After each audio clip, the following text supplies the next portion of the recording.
강의를 준비했습니다. CG 스테이션에 누쿠 합성 강의가 있고요. 메가스터디 컴퓨터 아카데미에서 오프라인 누쿠 합성 강의를 하고 있습니다. 거기에서 진행하는 내용들을 가지고 진행을 할 거예요. 어떻게 보면 이제 유료 강의들이잖아요. 거기에서만 볼 수 있는 강의들을 간단하게 엑기스만 맛볼 수 있는 그런 형태로 유튜브용으로 당분간 열심히 올려보려고 합니다. 한 가지 말씀드릴 건 애프터 이펙트로 켜있죠. 누쿠도 이제 병행하면서 할 건데 유튜브용으로는 최대한 애프터 이펙트를 활용해서 올리려고 합니다. 그 점은 좀 양해해 주시고요. 툴적인, 플러그인적인, 스크립트적인 이런 것들을 알려드리지는 않을 거예요. 저는 개인적으로 딱 입문할 때 중요하다고 생각하는 게 기본기와 합성에 대한 원리, 이거를 파악하는 게 가장 중요하다고 생각을 합니다. 그래서 어떤 그림을 받았을 때 어떤 식으로 설계를 해서 진행하는지 그런 포인트로 들어주시면 감사하겠습니다. 오늘 첫 시간은 로토스코핑에 대해서 설명해 드리려고 합니다. 강의라고 하면 벌써부터 부담되고 재미없고 이런 생각이 들죠. 저도 최대한 딱 핵심만 치고 빠지는 식으로 알려드려 볼게요. 이 합성이란 게 사실 정말 짧고 간단하게 알려드릴 수 있는 영역이 아니긴 해요. 요즘은 정보가 너무 방대하고 접하기도 쉽고요. 그래서 튜토리얼 같은 게 어렵지 않게 볼 수 있는데, 한편으로는 이 유튜브는 짧고 빠르게 정보를 얻고 싶어하는 이런 대중의 심리가 너무 많이 작용하는 것 같더라고요. 별 문제가 없는 부분에서는 상관없는데 취미로 CG를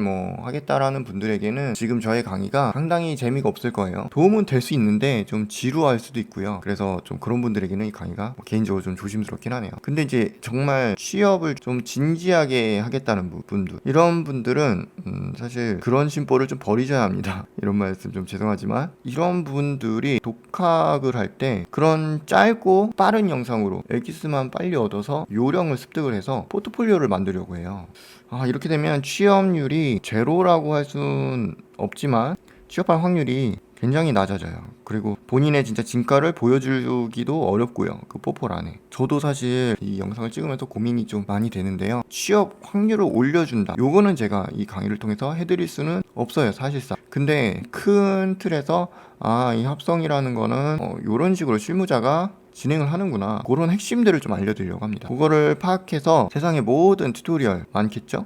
그런 것들을 고를 때 도움이 되셨으면 좋겠습니다. 자, 그러면 일단 이 첫 시간에서 벌써부터 제가 필기를 하는 순간 재미없어지고 있죠. 자, 이 로토스코핑은요, 기라고 많이들 대중적으로는 알고 있을 거예요. 사실 요 용어를 저는 실무에서 그렇게 많이 안 썼어 갖고 이 머릿속의 이해가 여러분들이랑 살짝 다른데, 어떤 이런 녹색 크로마 배경에서 촬영을 했을 거 아니에요. 이런 어떤 키를 뺀다고 칠 때 보통 그렇게 많이들 이해하고 있죠. 그래서 이런 깔끔하게 잘 자를수록 눕기 잘 땄다, 이렇게 얘기를 하죠. 이런 것도 있어요. 머리카락 같은 것도 따기 되게 어려운 걸로 CG를 관심 없는 사람들도 많이들 인식하고 있죠. 그랬을 때 이런 머리도 이렇게 잘 따면은 눕기 잘 땄다, 혹은 이거 눕기 좀 따주세요, 얘기하고 있죠. 저는 보통 이제 영화나 드라마, 방송국, 그리고 광고 쪽 골고루 일을 해봤는데요. 보통은 이런 경우에서 이제 로토스코핑 혹은 마스킹 작업, 알파 작업 이런 식으로 얘기를 해요. 간혹 광고 쪽에서 눕기 좀 따 하고 어쩌다 좀 듣기는 했어요.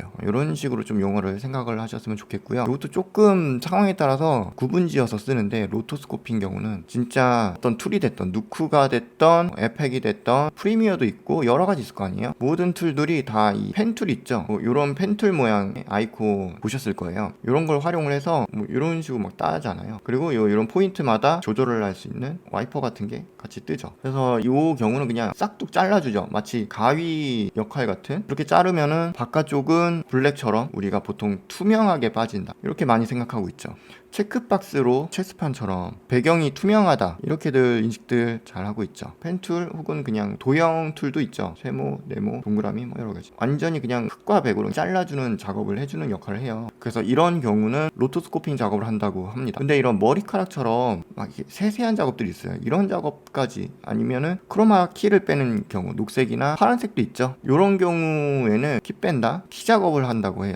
좀 키 작업 좀 해라, 마스킹 작업 해라, 알파 뽑아내라, 이런 식으로 좀 얘기들을 합니다. 그래서 그런 용어가 약간 좀 헷갈릴 수 있을 거예요. 어쨌든 오늘 할 거는 요 로토스코핑, 그리고 여기서 더 나아가서 루마키 까지 같이 좀 알려드리려고 합니다. 그러니까 지금 요 모든 것들이 결국은 알파 작업을 보여드리려고 하는 거예요. 그래서 요 버스를 한번 로토를 따볼게요. 근데 이 로토를 딸 때 안 좋은 방법이 있어요. 사실 이거는 얘기 드리기가 상당히 조심스러운 게 실제로 이렇게 작업하는 분들도 있고 이렇게 작업을 해서 취업한 분들도 있고 그런 작업으로 포트폴리오에 반영된 경우도 꽤 있거든요. 제가 이거를 뭐 트집 잡으려는 게 아니라 경험을 통해서 그런 스타일로 했을 때 비효율적인데 이렇게 현장에서는 이게 좀 어렵겠는데 이런 부분들을 많이 느꼈어요. 그래서 보완을 할 수 있는 내용으로 들어주시면 감사하겠습니다. 예, 이게 예시인데요. 이거는 제가 임의로 한 프레임을 만든 겁니다. 그래서 첫 번째 그림을 보시면 이 방식은 실제로도 외국의 유명한 학원 해외 포트폴리오에서도 많이 볼 수 있는 스타일이에요. 인체 로토 작업을 한 건데 지금 이런 것들은 크로마가 돼 있는 것도 아니고 완전 생으로 잘랐죠. 다시 말씀드리면 이 CG 쪽은 작업자 스타일이 굉장히 다양하고요. 회사마다 다르고 어떤 선배 어떤 사수에게 배우냐에 따라서 또 달라요. 그래서 그런 부분에 대해서 아티스트들이 서로 그렇게 뭐라고 하진 않거든요. 큰 관여를 하지 않아요. 왜냐면 결국은 우리는 납품용 이게 상당히 중요하거든요. 결과만 괜찮으면 문제 없다. 이런 주의가 좀 강해요. 가끔 이제 서로 공유하는 경우가 있어요. 서로 공유할 때 좀 불편하죠. 서로 스타일이 다르기 때문에. 근데 이거는 회사 가서 그 회사 스타일대로 교육을 받습니다. 그때만 숙지를 하시면 큰 무리는 없을 것 같고요. 거의 잘 없어요. 저는 정말 열에 한 번 정도 할까 말까요. 그것도. 왜냐면은 본인이 맡은 거 웬만하면 본인이 끝내는 게 좋거든요. 모두에게 그게 가장 행복합니다. 그래서 실제로 이렇게 하시는 분들이 꽤 많이 계셔요. 실무에도 많이 있고요. 뭐 어떤 회사, 팀, 외국, 또 유명한 학원, 국내도 마찬가지고 여러 사람들이 이런 스타일로 합니다. 이 작업이 왜 비효율적인지 특히 저는 포트폴리오 차원에서 좀 말씀을 드릴게요. 보통 이렇게 완전 생으로 키를 따는 경우는 사실 잘 없어요. 굳이 있다고 하면은 뭐 이쪽에 뭐 어떤 액자가 걸려야 한다. 근데 잠깐 이렇게 거슬린다. 아니면 이쪽에 사람이든 자동차라고 할까요? 그런 게 여기를 지나간다. 그럴 때 여기 살짝 걸치죠. 그런 경우. 아니면은 지금 요 그림 안에서 바닥면에 녹색 부분을 다 빨간색으로 바꿀 거다. 그런 경우는 걸치는 게 조금 많죠. 그럴 때는 또 많이 키를 딸 필요가 있지만 그럼에도 불구하고 걸리는 부분만 요만큼만 좀 따야 되겠죠. 이렇게 막 뭉탱이로 전부 다 따지는 않아요. 이런 경우가 잘 없어서 면접관들이 볼 때 공감대를 이끌어내기가 제 개인적으로 좀 어렵지 않나 이런 생각이 들더라고요. 근데 저도 이제 이유는 압니다. 이 포트폴리오로 왜 이렇게 하는지. 2D 합성 경우에 내가 여러 가지 카테고리들로 포트폴리오를 구성을 하는데 그 중에 로토스코핑이라는 부분을 보여드리겠습니다. 그런 요소로 작업하는 게 크긴 하죠. 만약에 그런다면은 이런 합성이 좀 응용돼서 하던지 사실 이렇게 해도 저는 굉장히 힘들 것 같은데 이런 생각이 드는 거예요. 시간이 일단 엄청 오래 걸리거든요. 이거는 지금 한 프레임 제가 이거를 다 땄는데도 한 이 베지어 개수만 한 90 몇 개가 나와서 거의 100개 가까이 된 거예요. 우리는 영상 작업을 하잖아요. 영상이라서 문제인 거예요. 이게 뛰어가는 장면이란 말이에요. 1초의 경우 한 24프레임 혹은 30프레임 가끔 60프레임도 있어요. 요즘은 잘 안 보이는데 그러면 지금 100개잖아요. 100개 곱하기 24개 해보세요.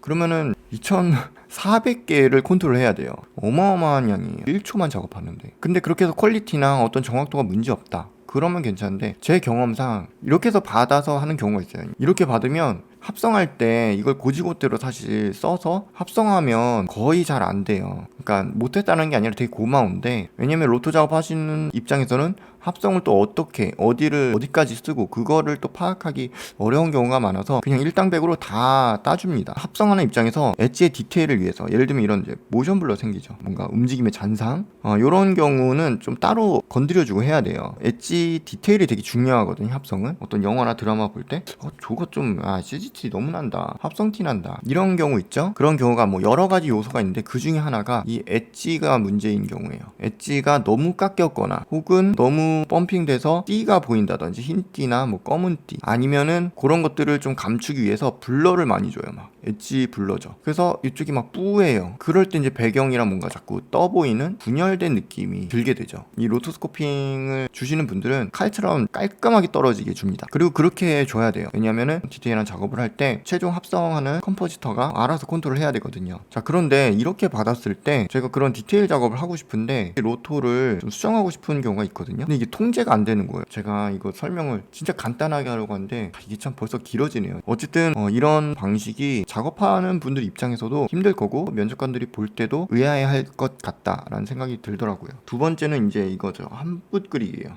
이렇게 원큐로 쭉 따는 거죠. 이 로또 작업에서 뭔가 이제 많아지면은 그냥 힘들어져요. 이런 마스크가 많아지는 경우, 포인트가 많아지는 경우, 그리고 여기에는 없는데 프레임이 있을 거 아니에요. 프레임이 한 프레임, 두 프레임, 세 프레임, 네 프레임, 24프레임까지 있다고 할게요. 그 프레임마다 우리는 영상을 작업하는 거기 때문에 이 마스크에 애니메이션이 들어가요. 그래서 여기 사이사이에 키프레임이 들어가거든요. 그러면 이제 색이 변하거나 에펙 같은 경우는 다이아몬드가 생기거나 그렇게 됩니다. 근데 이 프레임도 많아지면은 힘들어져요. 정리하면 마스크 개수, 포인트 수, 키프레임 수, 애니죠. 요 세 가지가 많아지면 진짜 힘들어진다. 그래서 이런 것들을 최소화하는 게 무조건 유리해요. 지금 이거 한복 그리기 하면은 포인트 개수도 다 합치면 한 이것도 한 100개 될 겁니다. 그리고 이 포인트 있죠. 예를 들면은 팔꿈치 같은 경우 이런 포인트가 찍혀져 있죠. 얘를 1번이라고 가정할게요. 얘는 2번, 얘는 3번. 쭉 번호들이 다 있어요. 그랬을 때 1번은 무조건 이 팔꿈치 중간 쪽, 얘의 좌표점은 여기인 거예요. 2D로 보긴 하지만 그 안에서도 얘네들은 각자의 약속된 위치가 있는 거예요. 그래서 그 규칙을 지켜주면서 따줘야 상당히 자연스럽고 시간도 단축될 수 있어요. 두 마리 토끼를 같이 챙길 수 있는 거예요. 그리고 같이 챙겨야 돼요. 이 CG 쪽은. 그랬을 때 이게 팔이 이제 막 움직인단 말이에요. 막 요동쳐요. 그랬을 때 우리는 사람이기 때문에, 우리가 로봇이 아니에요. 로봇이면은 가능할 거예요. 근데 사람이기 때문에 중앙에서 좀 벗어나서 하는 경우가 있어요. 그게 이제 이렇게 슬라이딩 된다고 하거든요. 근데 이게 많아지면 그런 문제가 더 생기고, 엣지를 확대해서 보면요, 이런 두께가 있어요. 모션 블러가 이렇게 세면은 이 두께가 더 두껍겠죠. 그랬을 때 그 포인트가 엣지에 지점에 찍혀 있단 말이에요. 중앙일 수도 있고 두께의 바깥일 수도 있고 안쪽일 수도 있어요. 요것도 여기를 사방팔방 요동쳐요. 이 짧은 구간 같지만 전체 플레이로 봤을 때 이 문제가 눈에 보입니다. 심지어 이게 수십 개 돼요. 팔만. 그래서 뭔가 울퉁불퉁 꿀렁꿀렁거리는 그런 합성 티가 나는 경우도 우리가 기억 속에 있을 거예요. 그리고 본인 포트폴리오 만드시면서도 이 경험을 하신 분들이 꽤 있을 겁니다. 그랬을 때 이것도 역시 통제가 안 돼요. 자, 그러면 이런 로또 작업 같은 경우는 어떻게 하는 게 좀 유리하냐. 제가 이제 수업 때 중요시 얘기하는 3원칙이 있습니다. 사실 이거는 제가 만든 거예요. 실무자분들도 아마 공감을 많이 할 거라고 생각을 합니다. 단순화하고요, 최소화, 분할입니다. 사람 같은 경우도 팔, 목, 팔, 몸통, 엉덩이, 허벅지, 정강이, 팔뚝, 손, 이렇게 다 나뉘어져 있죠. 이렇게 좀 나눠서 접근해서 보면은 그래도 그림을 좀 쉽게 설계할 수가 있어요. 전체로 보면 너무 어렵고 막막하거든요. 이렇게 딱 팔뚝만 보세요. 할 수 있겠다, 이런 자신감도 생기고 보이죠, 눈에. 이렇게 해서 좀 분할해서 볼 줄 알아야 돼요. 이 분할도 어떠한 이런 오브젝트를 단순화해서 접근해서 봐야 분할이 가능하죠. 이렇게 분할을 하면 단순화를 또 한번 보는 게, 지금 이렇게 보면 뭔가 복잡한 어떤 인체로 보이지만 사실 이 세상의 모든 사물은 아주 단순한 도형으로 만들어진 집합체예요. 지구 자체가 구죠. 건물 같은 거는 육면체죠. 삼각뿔 이런 것도 있을 거고요. 원기둥도 있어요. 인체를 한번 볼게요. 단순한 구죠. 팔, 원기둥이죠. 몸통, 납작한 직육면체로 볼 수가 있어요. 손가락도 3개의 원기둥이 돼 있고, 손바닥 또 납작한 이런 육면체로도 볼 수 있죠. 엄지손가락은 2개 정도, 손목이 있고 또 원기둥이 이렇게 이어지고요. 그런 간단한 도형으로 접근하면요, 이 마스킹 작업이 또 단순하게 보일 수 있어요. 그런데 여기에 최소화, 이 세 가지는요 따로따로 보는 게 아니라 골고루 좀 섞어서 생각하셔야 돼요. 지금 이렇게 분할도 최소화의 개수로 보셔야 돼요. 분할을 너무 많이 나눠도 안 좋아요. 그래서 아까 로또가 되게 많은 것들 있잖아요. 이제 최소화에서 좀 벗어난 법칙이라서 그래서 좀 더 힘들어지더라고요. 이런 옷 주름 있을 때 어떻게 하나요? 뭐 이런 부분도 있는데요. 이런 건 이제 저희 강의에서 딥하게 들어가는 내용이기 때문에 거기까지 얘기하면 너무 길어질 것 같습니다. 그래서 그거는 좀 생략을 할게요. 그래서 이런 3원칙을 중요시 생각을 해서 접근합니다. 사람, 동물, 랜덤하게 움직이는 이런 오브젝트는 좀 더 난이도가 높습니다. 근데 그걸 제외한 것들, 예를 들면 이런 사물들 있죠. 이런 고체 상태의 물체들은 비교적 그래도 로또 작업이 난이도가 쉬운 편이에요. 이런 류 위주로 좀 연습을 하시는 것도 좋다고 생각을 합니다. 자, 이 버스를 제가 가져왔는데요. 일단 에펙에서는 로또를 어떻게 따냐면요, 그냥 이